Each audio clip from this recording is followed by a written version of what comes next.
All right, we're back out in the greenhouse. Today what I'm going to show you is some more detail on that wall that you can see over there. You can see that green door, a couple of windows over there. Wait for the fighter jets to get done going over.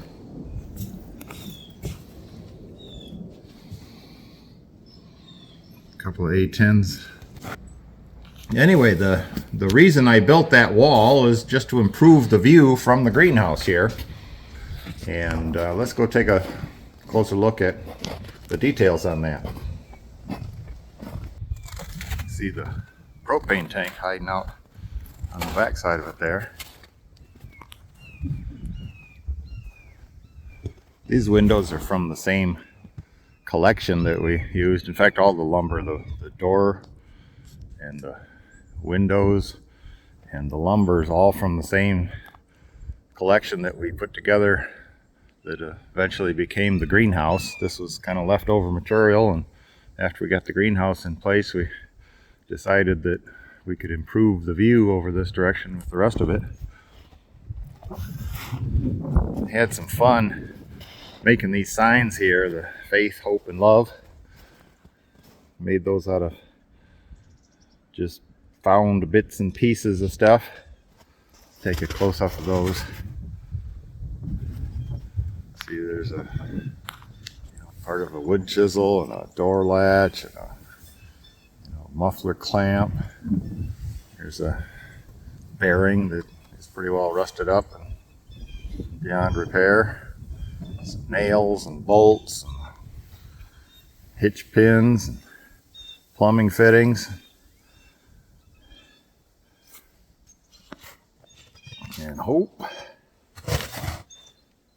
Got some odds and ends, a piece of broken drill bit. Got some nice big water faucet handles, a little stone chisel, a padlock that kind of got a cool eagle embossed on the front of it. You know, that's no good as a padlock anymore, obviously, but it sure looks cool here. A little bit of horse bridle.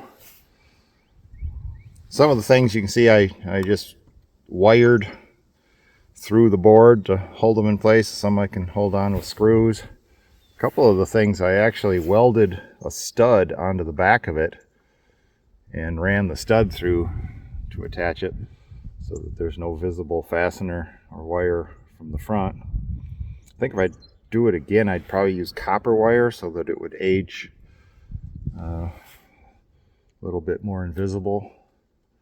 This was galvanized like fence wire, and it stayed kind of silver. And then love down here, what do we got? Oh, those wrenches were fun. I had to weld some. I think I used all thread, welded a few studs of all thread onto the back, and then drilled holes to hold those. Another really nice big water faucet handle. That's a unique one. I love that one. Pair of old pliers, and then these are some pieces off of an old, I think it was actually a candle holder, wall sconce type of things that would pivot. It was a non-electric, so those are just candle sockets. And some pieces of the barn. These are actually barn wood. These are also salvaged, but from an old barn, not from the crate material. But those are a lot of fun putting those together, and they hold up for years out here. There's a little bit of farm. It's kind of a cultivator wheel on the door.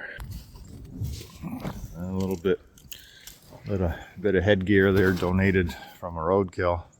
It looks like it needs to be replaced pretty soon. It's getting pretty weathered and starting to fall apart. This is a bittersweet vine that I just kind of volunteered to grow there. I do need to trim it up a bit. I like how it looks, but those things can really rip a structure apart. They get in between the cracks and get fatter and pull things apart. But I think it looks kind of cool. The berries hold all winter on that. Makes it look pretty interesting. The birds like it. It's dense cover, and they'll eat those berries when there's nothing else around available. But that's it. Thanks a lot for watching. PFO channel out.